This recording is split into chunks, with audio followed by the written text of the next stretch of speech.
कालच्या एपिसोडमध्ये आपण छान गोड अशी पुरणाची पोळी पाहिली आणि पुरणाच्या पोळीसोबत खाल्ली जाते ती म्हणजे कटाची आमटी।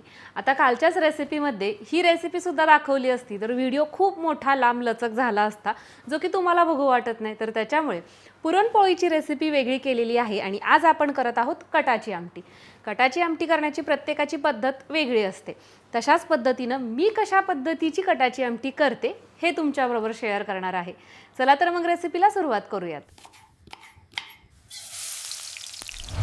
सगळ्यात अगोदर आहे ना कटाच्या आमटीसाठी आपल्याला वाटण तयार करायचं असतं आणि इथं मी आहे ना कंपल्सरी रेसिपीला दाखवायला असू देत किंवा घरामध्ये सुद्धा आम्ही ज्या वेळेस हे वाटण तयार करतो ना त्यावेळेस एक तर लोखंडी तवा वापरतो किंवा मग हा अशा पद्धतीचा मातीचा तवा। तर याच्यावरती तयार केलेलं वाटण आहे ना खूप छान अशा चवीचं होतं। तर सगळ्यात अगोदर मी गॅस ऑन करते, थोडंसं तेल टाकून घेऊयात। अर्धा वाटी इथं हा ओला नारळ घेतलेला आहे। कटाच्या आमटीसाठी आहे ना शक्यतो ओला नारळच घ्यायचा बरं का, त्याच्यामुळे ना या आमटीची चव अधिक चांगली लागते। आता हा नारळ आपण भाजून घेतोय। ओला नारळ भाजत असताना खूप जास्त याला काळा रंगही आपल्याला आणायचा नाहीये, हलका असा तांबूस रंगावरतीच आपण हा भाजून घेणार आहोत। काढून घेऊयात। आता यानंतर आपण कांदा भाजतोय, तर इथं मी 2 मोठ्या आकाराचे कांदे घेतलेले आहेत असे उभे चिरून। हे देखील आपल्याला छान अशा पद्धतीने भाजून घ्यायचे। खोबऱ्यापेक्षा याचा रंग थोडासा डार्क करायचा। थोडंसं तेल टाकून घेते।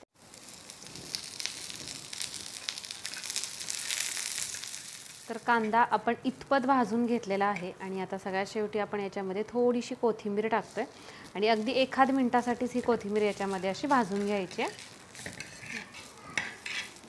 आता याच पॅनमध्ये आपण इथं तांदूळ आणि डाळ घेतलेली आहे 2-2 चमचे, तर हे सेपरेट भाजून घ्यायचं आहे। तांदूळ चांगले फुलेपर्यंत आपल्याला भाजून घ्यायचे। तांदळाच्या इथे तुम्ही बघू शकता अशा पद्धतीने लाह्या तयार झालेल्या आहेत। आता आपण हे काढून घेऊयात। सेम अशाच पद्धतीने आपण ही हरभऱ्याची डाळ देखील भाजून घेतोय। तर डाळ देखील आपली छान खमंग अशी भाजली गेलेली आहे। आता मी गॅस बंद केलाय। आता इथं आपण एक मिक्सरचं भांडं घेतलेलं आहे आणि त्याच्यामध्ये सगळ्यात अगोदर ही डाळ आणि तांदूळ एकत्रितरित्या आपल्याला बारीक करून घ्यायचे आणि याची एकदम छान फाईन अशी पावडर तयार करायची।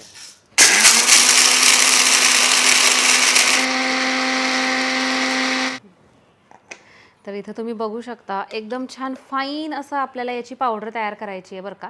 जेवढं जास्त फाईन हे वाटण असेल ना तेवढीच एकसंध आणि तेवढीच खमंग अशा चवीची आपली आमटी लागते। आता हे आपण बाजूला काढून घेऊ। आता याच मिक्सरच्या भांड्यामध्ये इथं मी खोबरं टाकून घेतलेलं आहे आणि खोबऱ्यासोबतच आपण कांदा आणि ही जी कोथिंबीर आहे ती देखील टाकून घेतोय। आवश्यकता लागली तर तुम्ही पाण्याचा वापर करू शकता, पण पाणी जरी वापरलं तरी देखील एकदम छान फाईन असं हे सुद्धा आपल्याला वाटून घ्यायचं आहे।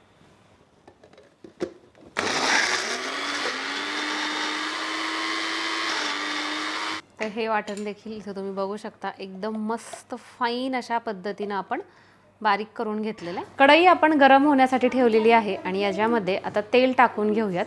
साधारण 3 मोठे चमचे तेलाचं प्रमाण तुम्ही तुमच्या आवडीनुसार कमी जास्त ठेवू शकता। आता या तेलामध्ये इथं मी टाकत आहे मोहरी।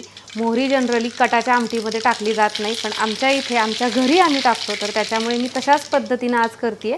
त्यानंतर जिरं आणि आपण बारीक करून घेतलेले हे जे वाटण आहे ते टाकून घेऊयात।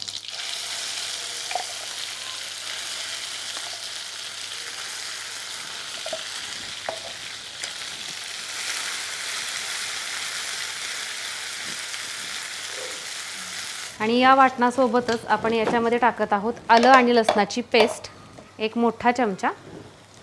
तुम्ही हे आलं आणि लसूण कांदा खोबऱ्यासोबत टाकलं तरीही चालेल किंवा अशा पद्धतीने जर तुमच्याकडे सेपरेट पेस्ट असेल तर ती वापरली तरीही चालेल। आता या आलं लसणाचा कच्चेपणा आपल्याला पूर्णपणे घालून टाकायचा आहे। आपलं वाटण चांगल्या पद्धतीने आपण परतवून घेतलेले आहे। आता याच्यामध्ये आपल्याला पावडर मसाले टाकायचे आहेत, तर त्यामध्ये सगळ्यात अगोदर ही हळद, त्यानंतर आता इथनं पुढचे जे मसाले आहेत ना ते सगळे आपण तयार केलेले आहेत, डंक्यावरती तयार करतो आणि सोबतच या प्रत्येक मसाल्याच्या ऑर्डर्स स्वीकारल्या जातात। आता त्यातील सगळ्यात पहिल्यांदा मी टाकत आहे ही धना पावडर, स्पेशल अशी धना पावडर आहे 2 मोठे चमचे। त्याच्यानंतर 1 मोठा चमचा कांदा लसूण मसाला आणि अस्सल सोलापुरी झणझणीत असं हे काळं तिखट आहे। तुम्हाला कितपत तिखट करायची आहे ही आमटी, आणि अर्थातच ही आमटी तिखटच असते त्या हिशोबाने काळं तिखट टाकायचं आहे. आणि हा गरम मसाला. इथं आपण तर्री येण्यासाठी तर्रीची जी पावडर आहे ती वापरत नाही, कारण की आपल्या काळ्या मसाल्यामध्येच ती मिरची ॲड केलेली आहे, त्याच्यामुळे वेगळ्या पद्धतीनं ती टाकण्याची गरज भासत नाही. आता हे पावडर मसालेसुद्धा चांगल्या पद्धतीनं या फोडणीमध्ये आपल्याला परतवून घ्यायचे आहेत. आपले हे मसाले ऑर्डर करण्यासाठी डिस्क्रिप्शनमध्ये सोबतच स्क्रीनवरती व्हॉट्सअपचा नंबर दिलेला आहे, त्याला फक्त हाय करा, सगळी माहिती पुरवण्यात येईल. आता तुम्ही म्हणताल की ताई कटाच्या आमटीमध्ये मोहरी कोण टाकतं का? तर आम्ही सुद्धा पहिलं टाकत नव्हतो, पण आमच्या सासऱ्यांच्या मागणीनुसार कटाच्या आमटीमध्ये सुद्धा मोहरी टाकायला लागलेलो आहोत. आणि विश्वास ठेवा, तुम्ही सुद्धा एकदा नक्की मोहरी टाका आणि मग बघा त्याची चव कशी लागते ते. आता इथं हे मसाले छान असे परतलेले आहेत. मसाले आणखीन जास्त आपल्याला परतवून घ्यायचे, त्यामुळे अगदी थोडं थोडं पाणी टाकून घेते.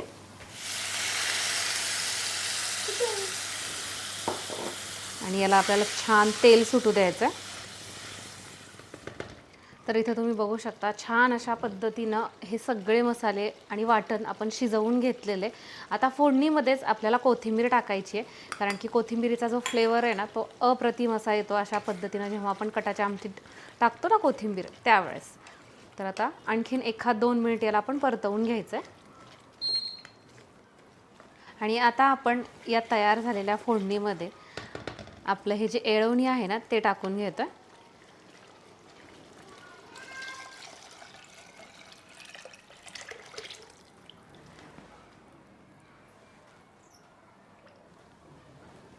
आता इथं काय केलेलं आहे, मी या बाउलमध्ये गरम पाणी घेतलेलं आहे.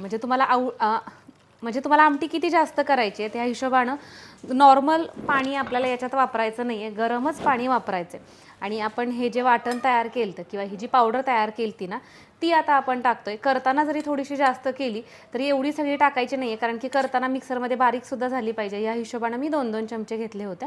तर इथं मी साधारण 1.5 चमचा ही पावडर घेते आहे. आणि ही अगोदर इथं पाण्यामध्ये मिक्स करायची. तुम्ही जर डायरेक्ट कढईमध्ये हे टाकलं की नाही तर मग याच्या गाठी होतात. तर त्याच्यामुळे अशा पद्धतीने ही पाण्यामध्ये आधी मिक्स करायची. तुम्ही हवं तर गार पाणी घेऊन त्याच्यामध्ये मिक्स करून परत हे पाणी गरम करू शकता, किंवा माझ्या पद्धतीनं गरम म्हणजे थोडंसं नॉर्मल आहे हे पाणी, तर या पाण्यामध्ये सुद्धा अशी ढवळून घेऊ शकता. आता हे आपण आमटीत टाकणार आहोत. चवीनुसार मीठ एकदा हलवून घेऊयात. आणि आता याला आपल्याला छान मस्त खळखळून अशी उकळी येऊ द्यायची आहे.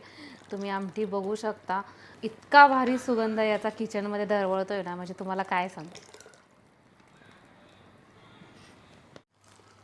घ्या तर मग अगदी झणझणीत आणि मस्त तर्रीबाज अशी आपली ही कटाची आमटी तयार झालेली आहे. म्हणजे तुम्ही पोळीबरोबर खावा, भाताबरोबर खावा, किंवा मस्तपैकी भाकरीवरती कुस्करून अप्रतिम अशा पद्धतीचीच लागते. कशी काय दिसतीये बघताच आलं ना तोंडाला पाणी.